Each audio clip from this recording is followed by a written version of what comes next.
Assalamualaikum warahmatullahi wabarakatuh. Alhamdulillah. Rabbi shrah li sadri wa yassir li amri wahlul 'uqdatam min lisani yafqahu qawli. Allahumma ahrijna min dhulumatil wahmi wa akrimna binuril fahmi waftah alaina bima'rifatil ilmi. Puji syukur marilah kita panjatkan kehadirat Allah Subhanahu wa taala atas segala nikmat dan karunia-Nya. Sore hari ini kita dipanjangkan usianya untuk kebaikan, ditambah usianya untuk beramal soleh,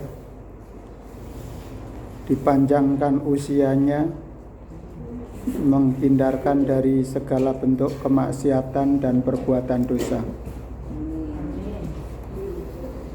Karena yang kita miliki adalah sisa turahan ya. Sisa-sisa usia, sisa-sisa kesempatan yang kita miliki. Tidak tahu sampai kapan sisa itu bisa kita manfaatkan.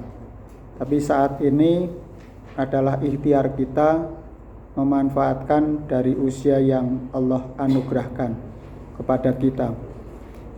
Sebaik-baik usia yang kita miliki adalah yang digunakan atau memberikan manfaat sebesar-besarnya dalam kehidupan ini. Salat serta salam kita aturkan kepada junjungan kita Nabi Agung Muhammad Sallallahu Alaihi Wasallam, yang insya Allah kita semuanya akan mendapatkan syafaat karena sudah terbukti mengikuti sunnahnya, yaitu tolabul ilmi di majelis taklim An-Nisa ini. Jamaah yang berbahagia, hari ini insya Allah saya akan memulai membahas satu kitab yang baru saja mendarat karena dikirim oleh kurir, baru nyampe, yang judulnya adalah Quran Mapping, menyelami kandungan, sifat dan karakteristik surat-surat dalam Al-Quran. Insya Allah periode ini kita akan menghabiskan buku ini sampai selesai. Ini ada 677 halaman.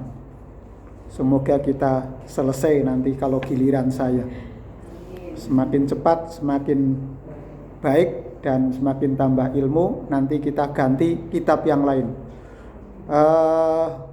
Beberapa tahun yang lalu ini sudah habis itu kitab hadis qudsi. Hampir sudah semuanya tema sudah kita bahas. Dan alhamdulillah hari ini kita ganti kitab, yaitu mapping atau Quran Mapping itu, menyelami kandungan, sifat dan karakteristik surat-surat dalam Al-Quran, karya dari Nur Fajri Ramadan.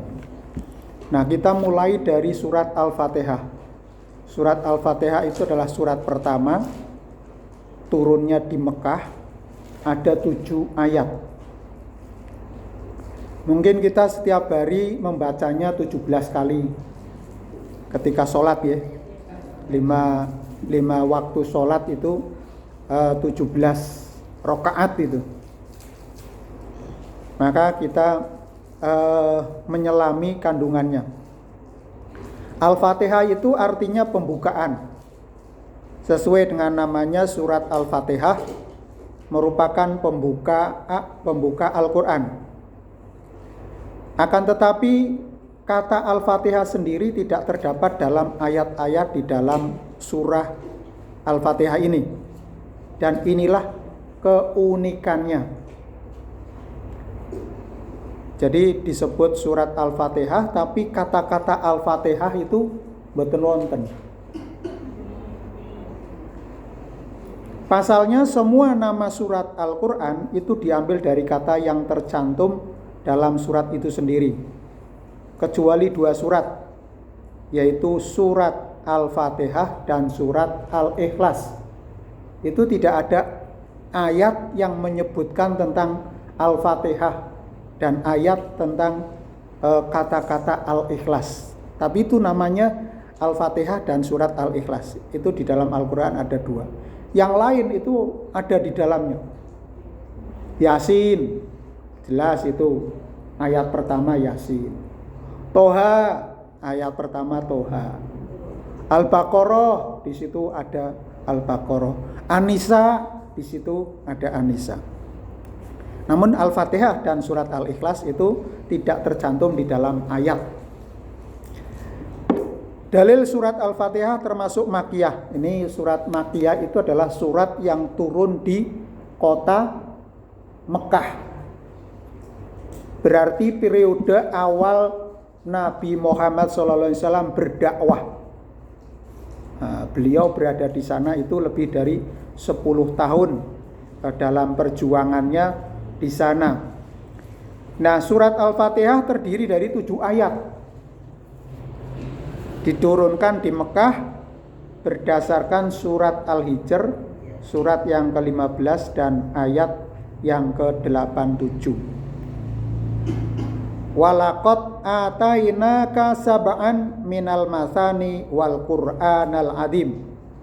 Sungguh kami benar-benar menganugerahkan kepada 7 ayat yang dibaca berulang-ulang dan Al-Quran yang agung. Jadi sab'a minal masani. Jadi 7 ayat yang dibaca berulang-ulang.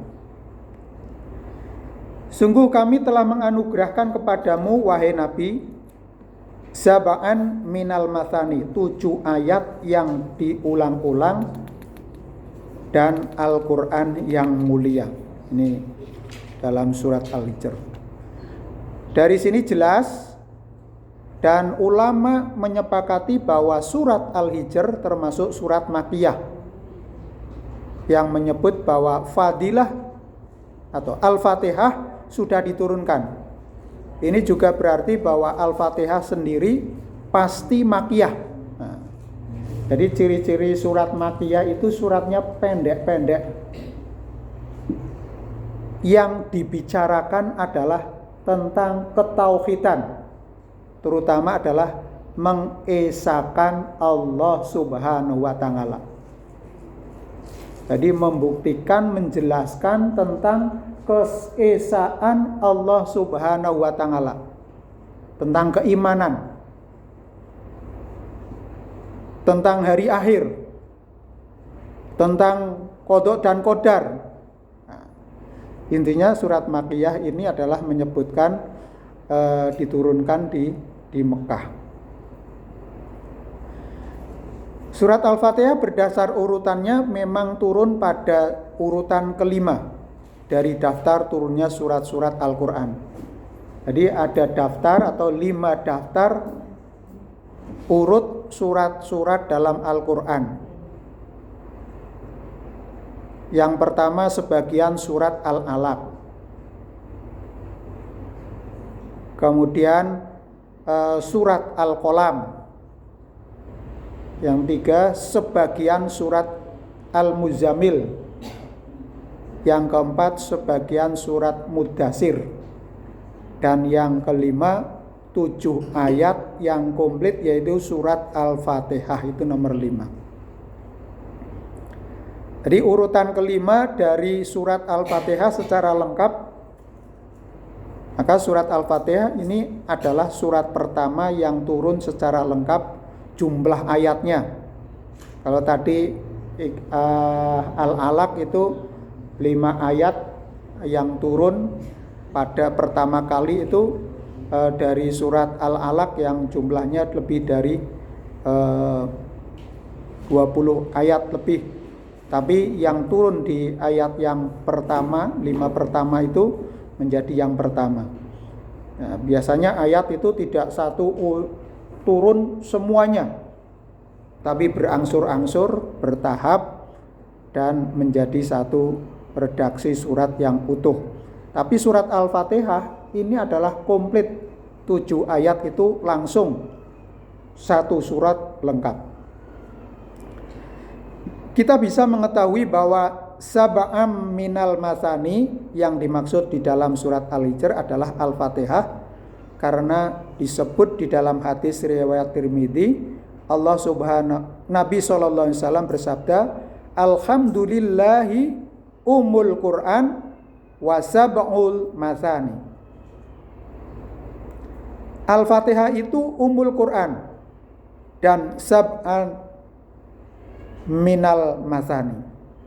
Nabi menyebut bahwa surat Al-Fatihah adalah surat yang paling mulia dalam Al-Quran. Dalam hadis yang lain diriwayatkan dari Imam Bukhari, Nabi SAW bersabda, la u'allimanaka suratan hiya a'dhamus suwari fil Quran. Alhamdulillahi rabbil alamin hiya sab'ul masani wal Qur'anul azim alladzi utituhu.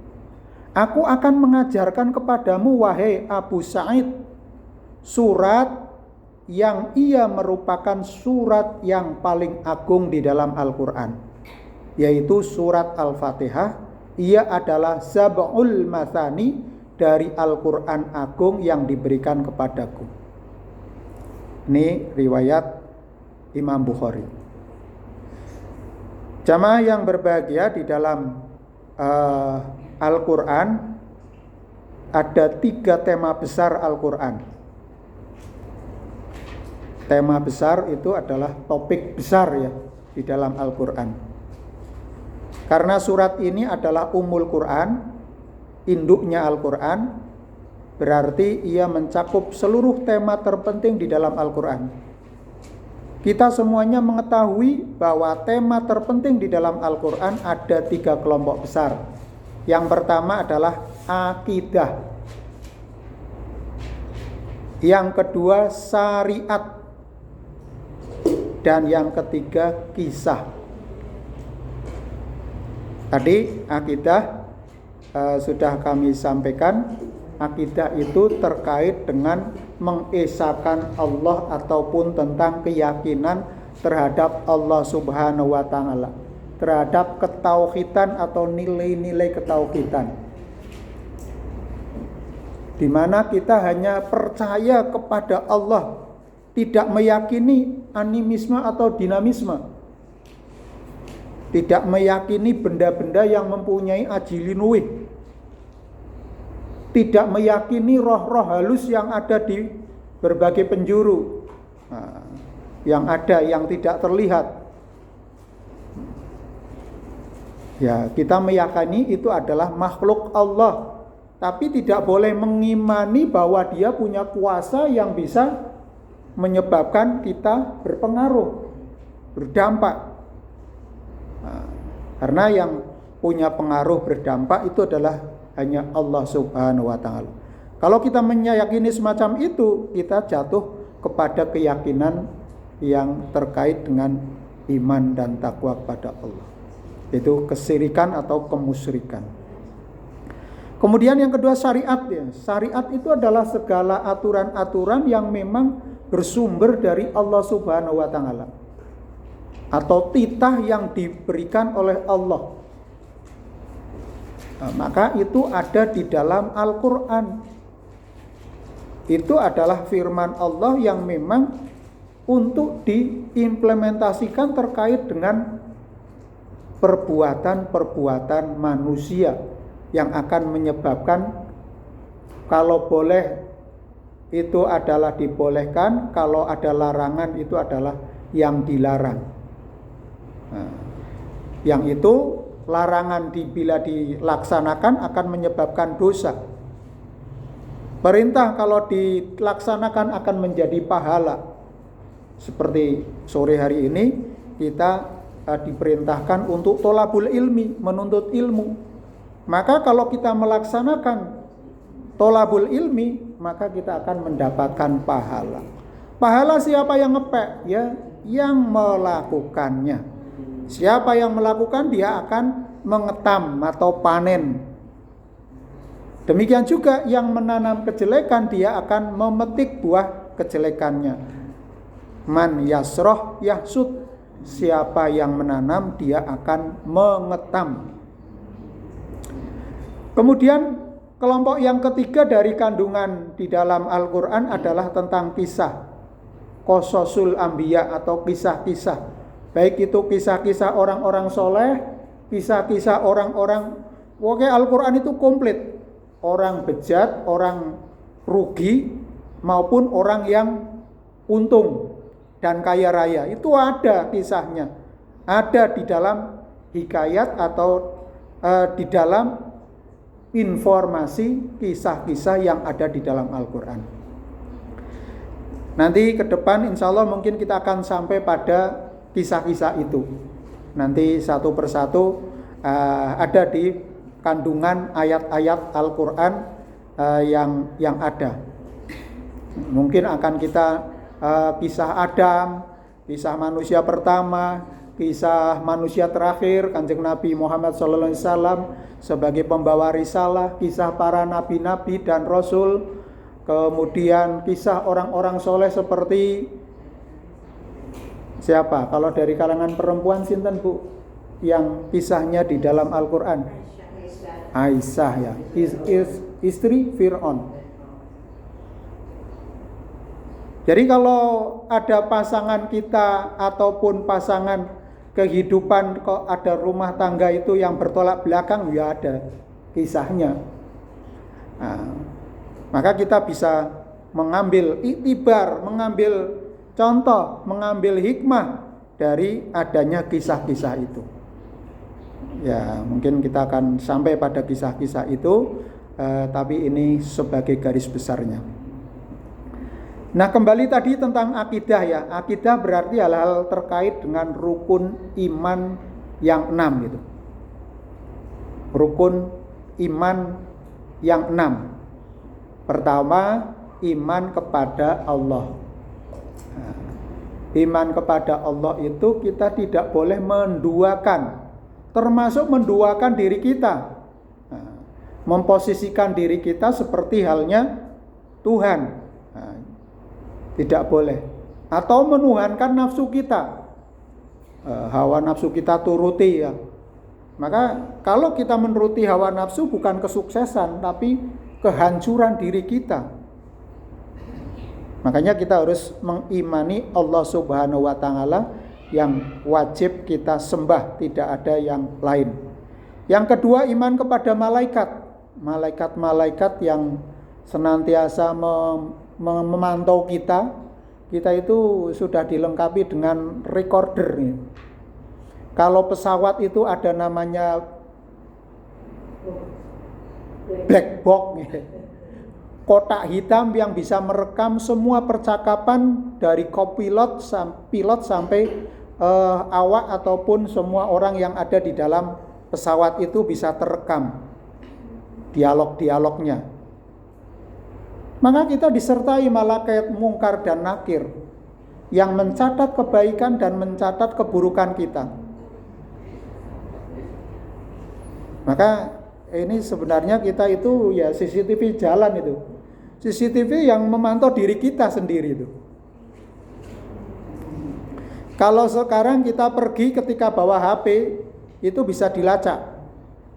Makanya kalau panjenengan mengatakan bahwa HP kemudian sampai di mana, ternyata belum sampai di lokasi, itu bisa sebenarnya titiknya bisa dilacak dengan GPS.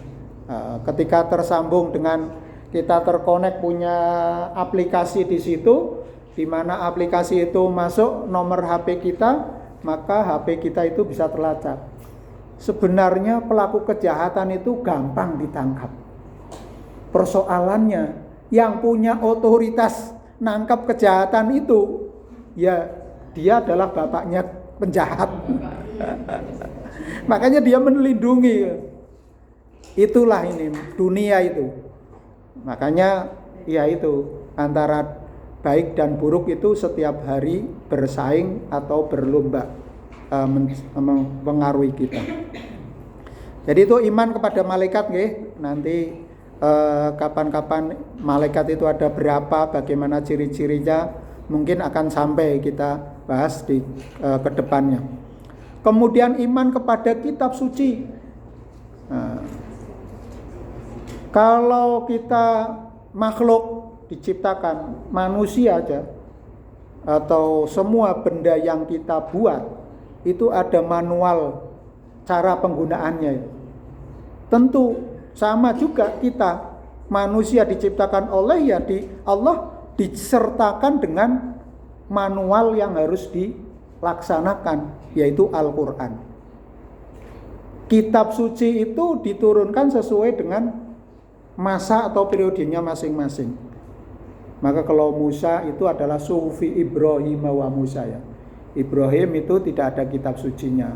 Musa adanya adalah suhuf. Nah, baru Zabur, Taurat, dan Injil. Serta kita adalah Kanjeng Nabi Muhammad SAW. Ini mendapatkan kitab suci. Jadi kitab suci itu adalah untuk kitab suci yang samawi, dari agama-agama samawi, bukan agama ardi. Agama ardi itu adalah agama yang diciptakan oleh manusia dengan kekuatan akal pikirannya. Maka ada agama samawi dan agama ardi. Kalau samawi adalah Yahudi, Nasrani, dan Islam. Ini paket dari Allah Subhanahu wa Ta'ala. Tapi yang kedua itu mengalami perubahan sesuai dengan dinamika mereka. Tapi yang masih autentik, murni dari Allah Subhanahu wa Ta'ala adalah Al-Quran.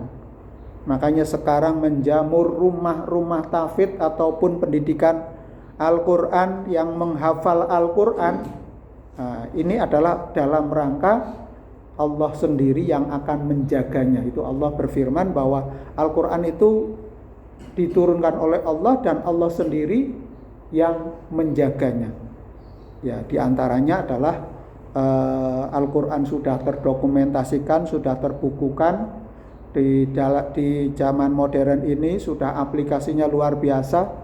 Kemungkinan orang akan memalsukan sudah tidak bisa. Karena teknologi maupun upaya untuk bagaimana menjaga Al-Quran itu adalah luar biasa. Termasuk di dalamnya adalah para penghafal. Kalau mungkin saat ini semua Al-Quran itu dimusnahkan, masih ada 1-2 orang yang hafal 30 juz. Seperti halnya Kanjeng Nabi Muhammad SAW menuturkannya dengan bahasa yang fushah, dengan bahasa yang sebagaimana dituturkan Kanjeng Nabi itu. Kemudian yang keempat adalah iman kepada para nabi dan rasul. Ya, para nabi itu ada 25, rasulnya itu adalah ulil azmi 5 nabi yang diberikan kekhususan, keistimewaan. Nah, ini harus kita imani, kita percaya, kita yakini. Kemudian yang kelima adalah iman kepada hari akhir. Ya, semuanya itu ada batasnya. Selama itu ada kehidupan, maka akan ada kematian. Ada awal, ada akhir, apapun. Ya. Ada perjumpaan, ada perpisahan. Ya, kita berjumpa di dunia, akan ketemu dengan di akhirat kelak. Jadi kita percaya pada hari akhir, hari kiamat, di mana semua kehidupan akan hancur dan yang dibangkitkan kembali dengan mempertanggungjawabkan semua amal-amal yang telah dilakukan. Itu harus kita yakini. Kalau tidak yakin terhadap adanya hari akhir, orang pasti banyak akan melakukan perbuatan dosa, karena mereka sudah tidak punya takut. Ya, mereka hanya akan tahu nanti akibatnya. Yang keenam adalah iman kepada takdir. Takdir itu seperti ini. Kita hari ini ditakdirkan Allah bertemu di Masjid Sultan Muhammad Batiniati. Itu takdir. Jadi apa yang terjadi saat ini adalah takdir. yaitu peristiwa yang terjadi itu adalah takdir. Ya, apa saja yang kita alami ini adalah takdir kita. Tapi ada sesuatu yang sebelum terjadinya takdir, ada yang namanya ikhtiar yang kita lakukan. Kita tidak mau masuk neraka, maka kita berikhtiar untuk beramal dan beribadah dengan sebaik-baiknya. Nah, ini yang kita lakukan agar kita beriman kepada takdir. Kita harus meyakini takdir ini. Nah, ini terkait dengan akidah. Kemudian yang kedua, ini tentang syariat ya. Syariat itu mencakup pembahasan tentang hukum fikih, baik ibadahnya, muamalahnya, jual beli dan sejenisnya, jual beli, pinjam meminjam, sewa menyewa, utang piutang, podo ya. Apa saja yang terkait dengan hubungan muamalah, ya kaitannya dengan harta. Kemudian munakahat, terkait hubungan keluarga, pernikahan, perceraian, dan seterusnya. Banyak ya terkait dengan hukum pernikahan itu. Ada perceraian, kalau sudah cerai kemudian pengen rujuk kembali atau kembali itu rujuk. Kemudian terkait dengan hukum keluarga ya perceraian, nanti ada pembagian gono gini ya, aset yang diperoleh selama menikah. Kemudian nanti terkait dengan kalau punya anak itu garap diopeni sopo, itu hak hadonah, hak asuh, sopo sing punya kewajiban untuk mengasuh anaknya. Nah, ini terkait dengan hukum anak atau hukum keluarga ya, hukum keluarga, atau dalam bahasa Arab disebut ahwalus syahsiyah. Nah, ilmunya itu ada di UIN ya, Universitas Islam Negeri UIN, atau Universitas atau Institut Agama Islam Negeri. Itu salah satunya ada jurusan hukum keluarga Islam itu. Gelarnya juga sarjana hukum. Ya, membahas ini, mengkaji masalah terkait dengan persoalan-persoalan hukum keluarga, termasuk ya parenting, bagaimana keluarga, pokoknya urusan kaitannya dengan keluarga ini dibahas tuntas di dalam ahwalus syahsiyah, hukum keluarga Islam. Kemarin barusan saya menulis satu chapter buku dan saya terbitkan di buku hukum keluarga Islam, baru saja terbit. Tapi saya cuma membahas masalah perceraian dan akibat hukumnya. Mengapa saya bahas perceraian? Karena banyak orang yang cerai menggantung hubungannya. Cerai ya tidak, hubungannya sudah seperti minyak dan air, wis ora gelem nyambung, ya seperti neraka di dalam rumah tangga. Makanya itu saya perlu membahas untuk memberikan tawaran solusi.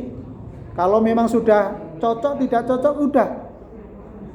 Memang itu madorotnya daripada memelihara sekam di dalam rumah tangga.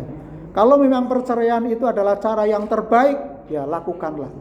Tapi kalau memang masih bisa diperbaiki, didandani, fa aslihu bainahuma, damaikanlah, datangkan muhakam. Kalau sudah deadlock, macet, tidak bisa berkomunikasi, maka datangkan orang yang juru damai, baik itu dari pihak laki-laki maupun perempuan, untuk bisa memediasi supaya bisa cair, bisa berkomunikasi lagi, bisa omon-omon lagi. Masa satu rumah tidak bisa omon-omon?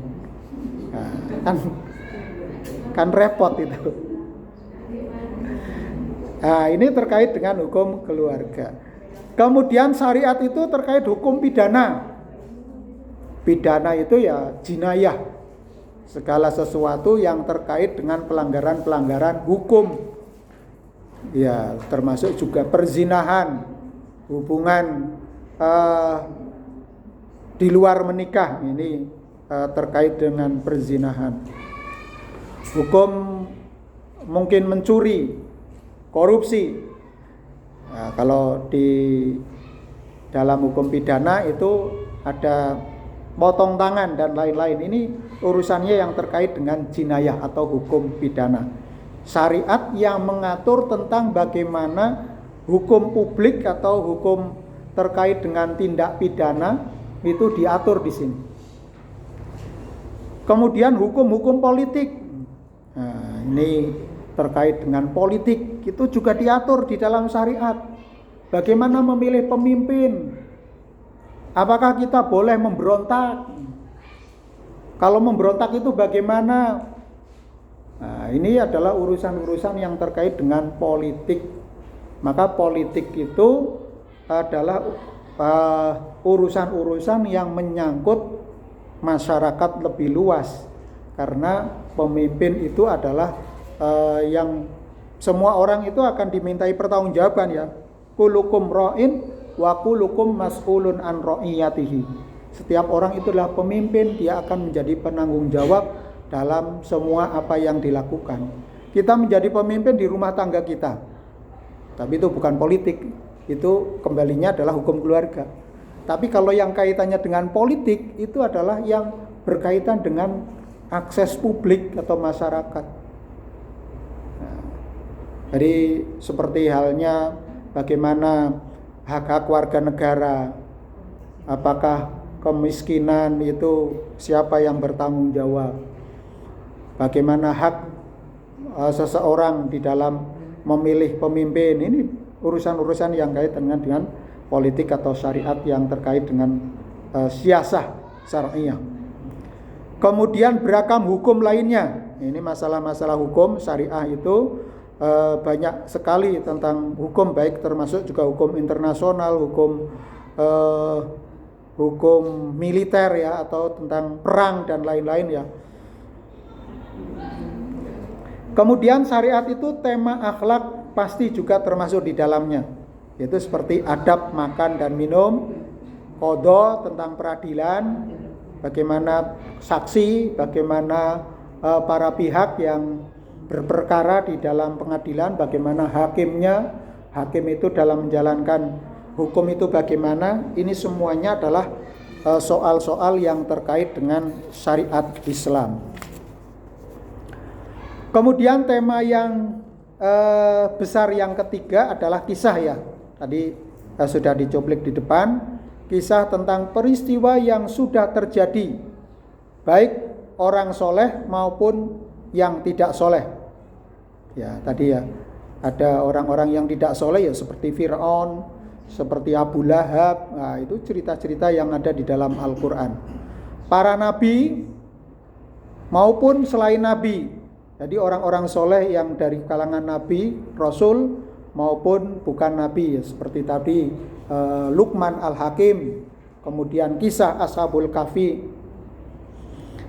Kisah yang ongoing pada zaman nabi atau sedang terjadi. Jadi nabi mengalami banyak kisah ya yang sedang terjadi pada masanya. Dan kisah yang belum terjadi dan akan terjadi, maka Al-Fatihah menyebut itu semuanya secara global. Jadi Al-Quran itu, Al-Fatihah ini menyebutnya secara global, secara umum. Kemudian tema kita bisa melihat tadi surat Al-Fatihah, tema besarnya adalah memaparkan pokok-pokok Islam dan Al-Quran. Kita bisa melihat pembahasan akidah di ayat pertama sampai ayat keempat. Alhamdulillahirabbil alamin, Ar-Rahmanirrahim, Maliki yaumiddin, Iyyaka na'budu wa iyyaka nasta'in, Ihdinas siratal mustaqim. Nah, ini 4 ayat yang terkandung di dalam ayat yang pertama. Allah menyebut bahwasanya Dia sajalah yang mencipta. Dia sajalah Rabb segala sesuatu. Ar-Rahmanir Rahim. Yang menghidupkan dan mematikan. Dan Allah lah satu-satunya yang berhak diibadahi. Dia juga yang berhak, yang paling berhak menyandang nama dan sifat-sifat mulia. Ini terkait dengan akidah. Jadi yang terkait dengan akidah, bagaimana sifat-sifat mulia dari Allah Subhanahu wa taala. Ini tema yang ada di dalam ayat 1 sampai ayat 4. Kemudian tema syariat tentang hukum terdapat di ayat 5 dan 6. Allah Subhanahu wa taala berfirman, iyyaka na'budu wa iyyaka nasta'in. Hanya kepada Allah lah kami menyembah, dan hanya kepada Engkau lah kami memohon pertolongan. Ihdinas siratal mustaqim. Tunjukilah kami ke jalan yang lurus. Ini tentang syariat, tentang hukum, apa yang harus kita lakukan, apa yang tidak boleh kita lakukan, dan kita harus memohon petunjuk dari Allah Subhanahu wa taala. Di dalam ayat ini Allah mengisyaratkan bahwa syariat itu menyatukan umat. Maka dengan hanya kepada Engkaulah kami menyembah, dan hanya Engkaulah, kepada Engkaulah kami memohon. Iyyaka na'budu wa iyyaka nasta'in. Jadi hanya kepada Allah kita menyembah. Hanya kepada Allah kita mohon pertolongan. Jangan kelintu nggih nyuwun teng menungso. Memohon kepada ke tempat-tempat yang keramat. Kalau ke kebak keramat sakit nggih. Karanganyar kebak keramat itu. Ke tempat ataupun ke roh-roh halus tidak boleh. Maka hanya kepada Allah iyyaka nasta'in kita mohon pertolongan. Napa mawon butuh kita, koneknya dumateng Allah. Panjenengan nyuwun arta, nyuwun jabatan, nyuwun putra, nyuwun mobil, nyuwun napa nggih? Sing ora mutu ya ora apa-apa. Tapi kebanyakan yang bermutu ya kita, berbobot itu. Ya. Nah, niku maka dungone pakai doa sapu jagat apa saja.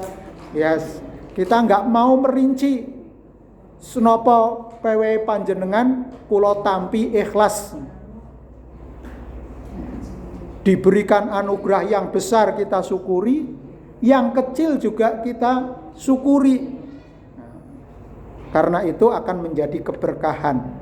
Bukan banyaknya, tetapi adalah keberkahannya. Nah, mau diberi usia kapan, berapapun, yang penting usia kita berkah. Diberikan rezeki apapun, yang penting berkah.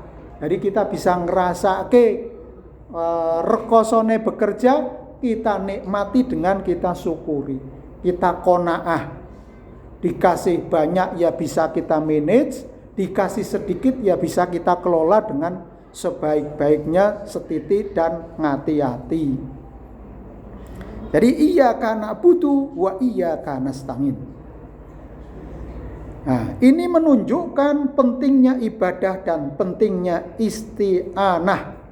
Ya. Selain itu ibadah hanya kepada Engkau kami menyembah, yang merupakan kewajiban hamba. Ini kewajibannya. Hamba itu wajibnya adalah ibadah. Maka wa ma khalaqtul jinna wal insa illa liya'budun. Allah tidak menciptakan jin dan manusia kecuali untuk beribadah. Maka laku apa saja yang kita lakukan itu sebenarnya ibadah. Maka tadi kita harus menyandarkan diri aktivitas itu kepada Allah dengan bismillah. Yang kewajiban hamba lebih dikedepankan daripada hak hamba. Memohon pertolongan kepada Allah. Iyyaka nasta'in, hanya kepada Engkau kami memohon pertolongan. Jadi kita mengedepankan kewajiban kita. Jangan kita mengedepankan hak kita. Hak kita hanya memohon pertolongan. Nah, kewajiban kita adalah beribadah dengan seikhlas-ikhlasnya. Kemudian yang terakhir, doa terbaik adalah doa memohon hidayah.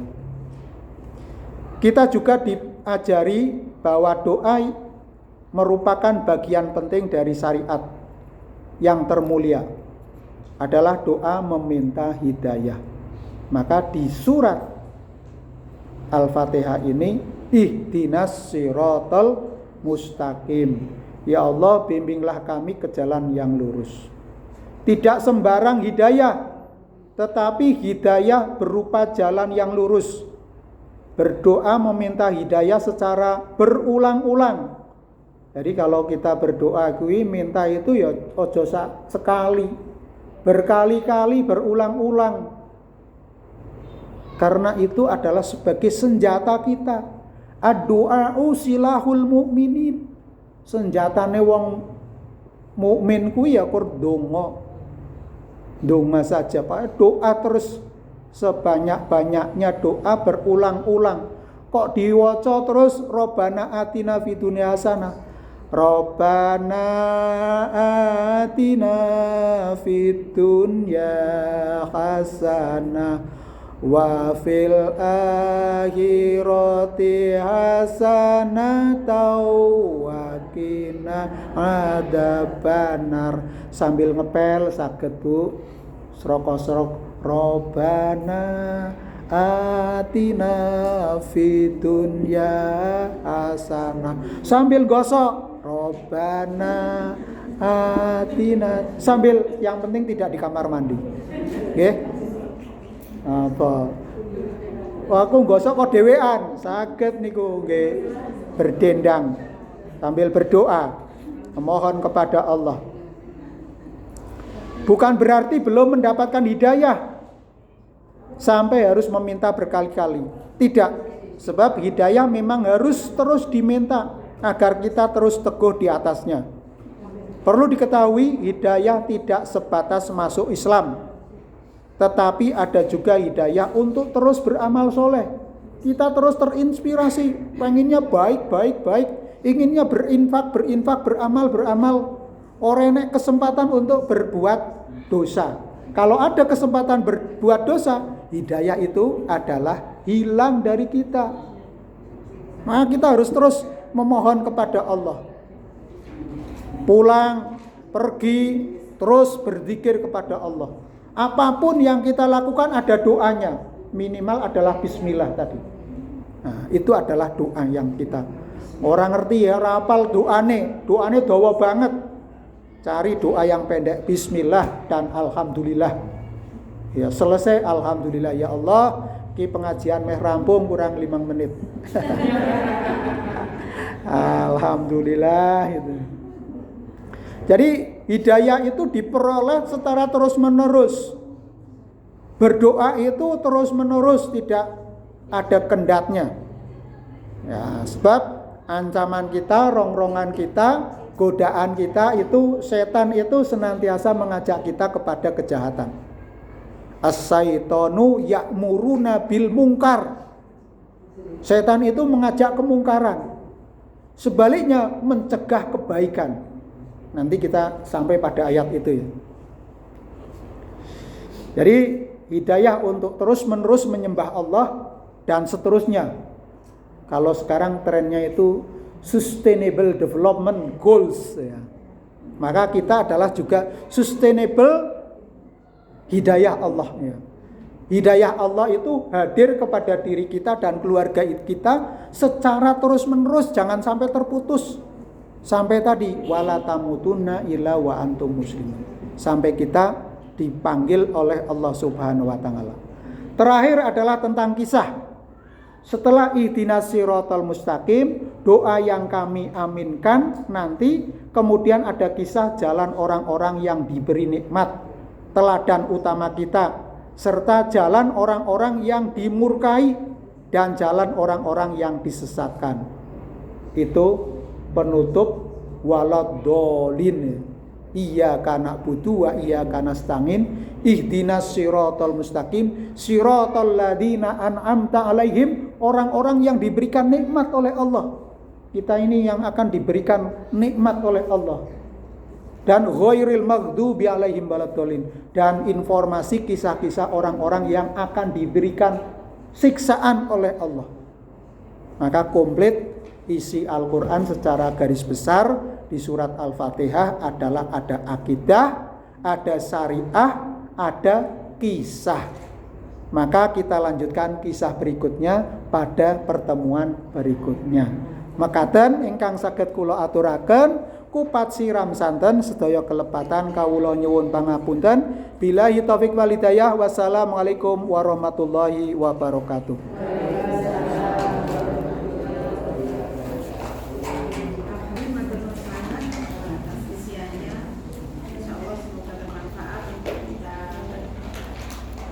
Ambil hikmah dan ilmunya.